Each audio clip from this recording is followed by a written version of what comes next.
Bonjour à tous et bienvenue. Je m'appelle Diallo Abdourahmane, je suis entrepreneur et commerçant. Dans mes vidéos, je parle de business et de mindset. Alors, si tu es intéressé par ce genre de contenu, je t'invite à t'abonner à la chaîne et à activer la cloche de notification afin de ne rater aucune de mes prochaines vidéos. Alors, dans cette vidéo d'aujourd'hui, nous allons parler de comment faire pour payer un fournisseur sur Alibaba. Mais avant de rentrer dans le vif du sujet, je t'invite d'abord à aller sur ma chaîne et à regarder mes autres vidéos qui parlent de Alibaba. Ça te permettra de mieux comprendre cette vidéo-là. D'ailleurs, lors de ma dernière vidéo, je parlais de comment faire pour trouver un fournisseur fiable sur Alibaba, pour ne pas tomber sur un fournisseur arnaqueur, mais aussi de comment s'assurer de payer la marchandise de bonne qualité sur Alibaba. Mais je vais quand même faire un récapitulatif. Pour vouloir payer quoi que ce soit sur Alibaba, il faut d'abord contacter le fournisseur et vérifier à quelle fréquence il répond à tes messages. Si tu l'envoies des messages, ça prend combien de temps pour qu'il réponde? D'accord? Ça, c'est un. Deuxièmement, discuter avec lui de la quantité de la marchandise, de la matière première qui doit être utilisée pour fabriquer ta marchandise, de la taille du produit que tu souhaites acheter. D'accord? Mais aussi de qui va se charger de la livraison de la marchandise jusqu'à ton adresse dans ton pays. Et ça, où que tu sois dans le monde, que tu sois en Afrique, en Europe ou aux États-Unis, ils peuvent te livrer la marchandise sans problème. D'accord? Donc, tu dois discuter de tout ça avec le fournisseur. Est-ce que c'est toi-même qui t'occupe de livrer la marchandise? C'est-à-dire que le fournisseur, lui, il n'a qu'à fabriquer tes produits et les mettre en place dans son entrepôt. Et toi, tu vas te charger de livrer la marchandise à ta destination. C'est-à-dire que tu vas trouver un transitaire qui va venir chercher la marchandise et puis te l'envoyer à ton adresse. Alors, il y a aussi autre chose qu'il faut comprendre, c'est qu'au préalable, tu dois discuter avec le fournisseur pour savoir quelles sont ses modalités de paiement. Parce que ça, c'est super important. C'est quelque chose qu'il ne faut pas négliger. Alors, pour ceux qui ne savent pas, c'est qu'il y a plusieurs manières de payer un fournisseur sur Alibaba. Il y a le trait d'assurance de Alibaba qui s'appelle, en bon français, l'assurance commerciale de Alibaba. D'accord? Il y a le paiement par PayPal. Il y a le paiement de compte à un autre compte, c'est-à-dire que tu envoies l'argent directement sur le compte de la société, d'accord? De ton compte en banque directement sur le compte de la société. La troisième manière de payer un fournisseur, c'est par Western Union, d'accord? Parmi ces 4 moyens de paiement-là, lequel est plus sûr? Le plus sûr pour moi que j'ai déjà utilisé, que j'ai été satisfait, c'est le paiement par le trade assurance de Alibaba qui s'appelle l'assurance commerciale de Alibaba. D'accord? D'abord, rappelle-toi, Alibaba ne vend rien. Alibaba propose la visibilité à des entreprises chinoises ou bien européennes ou américaines. D'accord? Donc, eux, si tu passes par leur plateforme de paiement, c'est-à-dire le trade d'assurance de Alibaba qui s'appelle en bon français l'assurance commerciale de Alibaba, si tu passes par là, eux, ils vont conserver l'argent. Le paiement via PayPal est très sûr aussi. C'est une plateforme américaine de paiement qui est très sûre. Sauf que je ne l'ai pas utilisé pour payer un fournisseur sur Alibaba, donc je ne peux pas te le conseiller. Mais c'est très sûr. Tous les vendeurs tous les acheteurs sur Alibaba le conseillent. Mais moi, je ne l'ai pas utilisé. D'accord? Il y a aussi le compte d'un compte bancaire à un autre compte bancaire. Ça, je te déconseille ça fortement. D'envoyer de l'argent de ton compte en banque vers un autre compte d'une société à l'étranger. Que ce soit en Chine ou en Europe ou aux États-Unis ou je ne sais où dans le monde. Je te le déconseille, surtout avec Alibaba. D'accord? Et la troisième manière qui s'appelle Western Union, ça aussi, je te déconseille fortement de faire ça. C'est les 2 modalités de paiement qu'il faut privilégier. Le paiement via PayPal ou bien le paiement via le trade assurance de Alibaba. D'accord? Maintenant, pour être protégé par le trade d'assurance de Alibaba, il faut savoir que tout doit se passer sur la plateforme de Alibaba. Tu dois contacter le fournisseur directement sur la plateforme et non parce qu'il y a un moyen de trouver le numéro du fournisseur sur Alibaba. D'accord? Tu peux contacter le fournisseur par son numéro de téléphone sur WhatsApp s'il faut. D'accord? Même si vous ne vous comprenez pas, enfin, si tu comprends l'anglais, tu peux le faire sans problème. D'accord? Mais je te le déconseille fortement. Si tu veux être protégé par le trade d'assurance de Alibaba, tout doit se passer sur la plateforme de Alibaba. Tu dois parler avec le fournisseur sur la plateforme de Alibaba. Que ça soit de parler de couleur, de qualité, de quantité, de taille, de modalité de paiement, de modalité d'expédition de marchandises, tout doit se passer sur la plateforme de Alibaba. Parce que quand tu auras un problème avec la commande, ou bien quand le fournisseur va t'envoyer des produits qui ne reflètent pas tes attentes, ou bien qui n'avaient rien à voir avec ce que vous vous êtes dit, c'est à partir de la plateforme de Alibaba que vous allez gérer tout ça. Et Alibaba va aller dans les messages pour s'assurer de votre conversation. D'accord? Pour savoir qu'est-ce que vous vous êtes dit. Parce que c'est à partir de là qu'ils vont juger nécessaire de te rembourser ou pas. D'accord? Donc, je te conseille fortement de ne pas discuter avec le fournisseur hors que Alibaba. D'accord? Alors, maintenant, si tu décides de payer par le trait d'assurance de Alibaba, je vais te faire passer sur mon écran pour te montrer comment ça se passe. D'abord, avant de parler de payer sur le trait d'assurance d'Alibaba, d'abord tu as besoin d'une carte bancaire internationale. Et généralement d'ailleurs en Afrique ou en Europe, les cartes sont internationales, d'accord? Donc, je vais te montrer une carte ici. Ça, c'est ma carte bancaire, d'accord? Bon, ne vous inquiétez pas, c'est une carte qui est déjà expirée. Qui a expiré, donc c'est pas une carte c'est pas une carte dont je me sers, quoi, d'accord? Vous avez besoin de ça, quelque chose comme ça, une carte bancaire pour payer via le trait d'assurance de Alibaba, d'accord? Utilisez la méthode que je vais vous montrer ici. Vous êtes sûr de ne pas vous faire arnaquer, d'accord? Donc vous avez besoin de ça, une carte comme ça. C'est une carte EcoBank, même si je n'ai pas envie de faire la publicité d'EcoBank, d'accord? Donc c'est une carte de EcoBank, d'accord? C'est une carte internationale. Vous pouvez utiliser ça pour payer. Maintenant, je vais vous faire passer sur mon écran. Je vais vous montrer maintenant comment faire, d'accord? Voilà, parce que vous avez besoin de ces numéros-là. Bon, je parle de tout ça, pourquoi? Parce qu'il y a beaucoup de gens qui ne connaissent pas vraiment le business. Ils n'ont jamais acheté sur Internet, d'accord? C'est des novices, ils n'ont jamais acheté sur Internet. Du coup, j'ai envie d'être clair et très précis.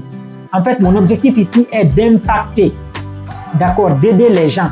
Même si je ne gagne rien au retour, mais si j'arrive au moins à pouvoir aider quelqu'un, c'est une très bonne chose pour moi. Parce que ça me motive en fait de continuer, d'accord? Donc, vous avez besoin de ces numéros-là. Voilà, j'espère que ça va s'afficher comme ça sur la vidéo. De ces numéros-là, ça là, ces numéros-là, vous avez besoin de la date d'expiration. Vous voyez ici, c'est la carte devait expirer en 2024. En fait, cette carte n'est pas expirée, mais je ne l'utilise plus. Alors, c'est une carte que je n'utilise plus. D'accord? Donc, vous avez besoin d'une carte comme ça et de ce numéro que vous allez voir ici. Voilà, donc on va passer sur mon écran et je vais vous montrer comment ça marche. Nous sommes sur la page d'accueil de Alibaba, d'accord? Quand le fournisseur va vous envoyer une demande de paiement, ça va se présenter comme ça, d'accord? Vous voyez ici, sur mon écran ici. Donc, je clique sur en attente de paiement parce que déjà j'ai reçu la demande de paiement du fournisseur, d'accord? Voilà. Donc, c'est 20 $, j'achète 100 pièces, d'accord? Paiement initial. Je ne sais pas pourquoi ils ont écrit 26. Bon, de toute façon. Alors, je vais vous montrer comment ça marche. Alors, ici, vous voyez ici, effectuer le paiement, d'accord? Ça, c'est le produit que vous souhaitez acheter. Quand vous recevez une demande de paiement d'un fournisseur, après avoir tout discuté de la marchandise, de la commande et tout, vous devez d'abord comprendre ceci. Ce n'est pas parce que vous êtes tombé d'accord avec le fournisseur que quand il vous envoie une demande de paiement, vous ne vérifiez pas ce qu'il a envoyé. D'accord? Vérifiez que la quantité de la marchandise reflète la demande qu'il a envoyée. C'est-à-dire que s'il vous envoie une demande alors que vous êtes tombé d'accord sur 1000 pièces, ou bien de 5000 pièces, vérifiez que c'est bien 5000 pièces qui est écrit. Vérifiez que c'est bien 20 centimes qui est écrit, 0,20. Vérifiez que l'image qui est là, l'image que vous voyez ici, d'accord, ma souris là, vous voyez ici, ça tourne autour de l'image, c'est des brosses, ça là, c'est des brosses en bois, d'accord.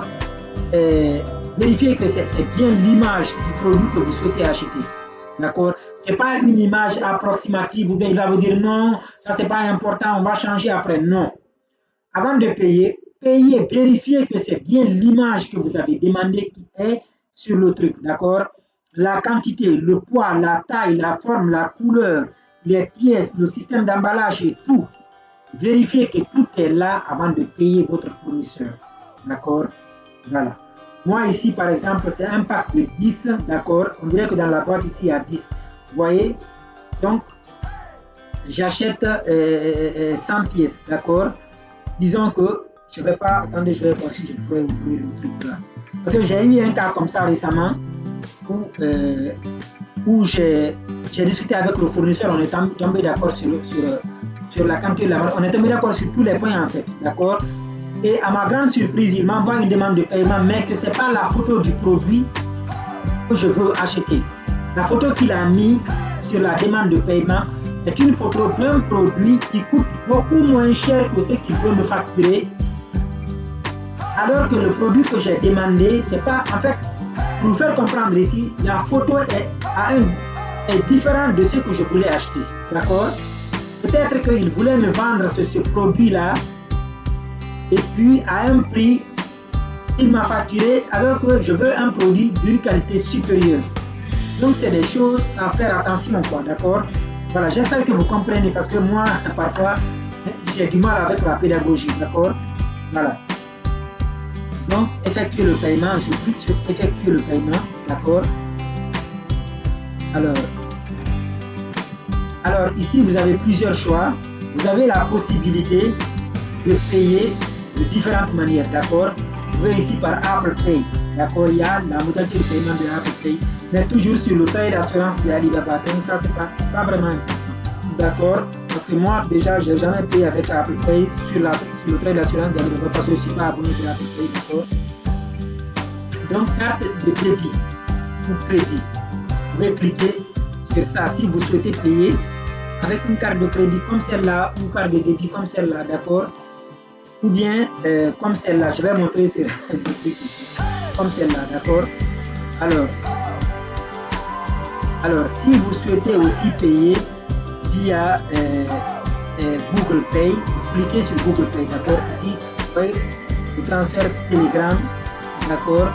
Vous avez ici Google Pay, d'accord. Vous avez par carte de crédit, carte bancaire, tout court, parce qu'il y a la carte de crédit, il y a la carte de débit, il y a par Apple Pay. Donc, pour simuler le paiement, nous ici, on va utiliser la carte bancaire, d'accord. Voilà, je clique sur la carte bancaire et j'ai déjà mes coordonnées bancaires qui sont renseignées ici. Bon, je ne vais pas utiliser ça. On dit utiliser une nouvelle carte. Il s'agit ici de faire une fausse simulation de paiement, quoi. Juste pour vous montrer, d'accord. Et ça, je vais prendre les numéros de la carte qui est là. Donc, c'est ce que je vais. Attendez, je vais voir la terminaison de la carte. 80. Ok. Je n'ai pas enregistré ici. Donc, je vais simuler ça, d'accord. Parfois, mes claviers la déconne.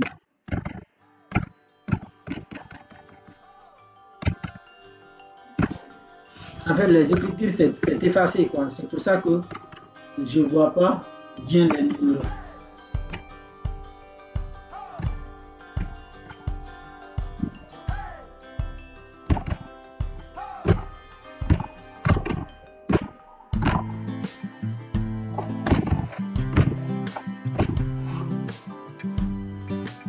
Bon, on va considérer que le nom c'est Audrey. Alors là, nous avons la date d'expiration, d'accord, 0924, d'accord.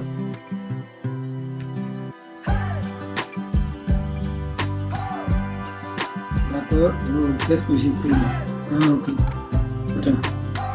Ah bon, oui, parce que ça n'a pas été pris en compte en fait. Je vais changer 0925. Non, 24. Je vais écrire 24. Nous sommes en 2024. Voilà. Donc, ici, je soumets, d'accord. Quand je soumets, on va voir ce qui va se passer. Qu'est-ce qui ne va pas? Nécessaire.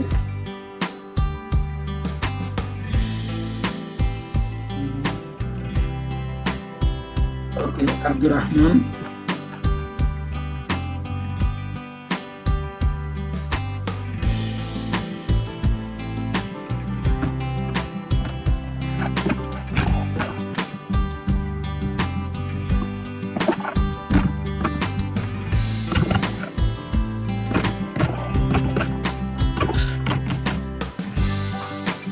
Ok.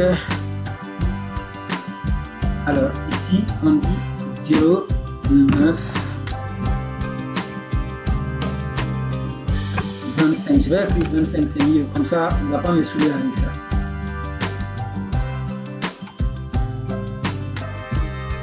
On dirait que j'ai laissé quelque chose de hier. Bon, de toute façon, vous avez compris, d'accord? Là, on dirait qu'il y a un problème avec la carte. La carte est bloquée ou je ne sais quoi. Ici, en tout cas, je vais utiliser autre méthode, d'accord? Ça ne passe pas, je ne sais pas pourquoi. Peut-être que la demande a été annulée. En tout cas, c'est une fausse demande de paiement. J'ai juste contacté un fournisseur, il m'a envoyé ça et puis voilà. D'accord? Voilà, donc, c'est un peu ça, c'est comme ça que ça marche. Retenez bien ce que je vous ai dit dans la vidéo. Assurez-vous de tomber sur un bon fournisseur. Je vous ai expliqué qu'est-ce qu'il faut prendre en compte pour acheter auprès d'un bon fournisseur sur Alibaba. Auprès d'un fournisseur de qualité, c'est-à-dire un fournisseur sûr, avec lequel vous êtes sûr de ne pas vous faire arnaquer. D'accord? Et d'ailleurs, je vais vous mettre ici la vidéo sur laquelle je vous parle de comment trouver un fournisseur fiable et comment s'assurer d'acheter un produit de bonne qualité. D'accord? Je vais vous mettre la vidéo ici et allez la regarder. Merci, à très bientôt pour une prochaine vidéo. Allez, ciao!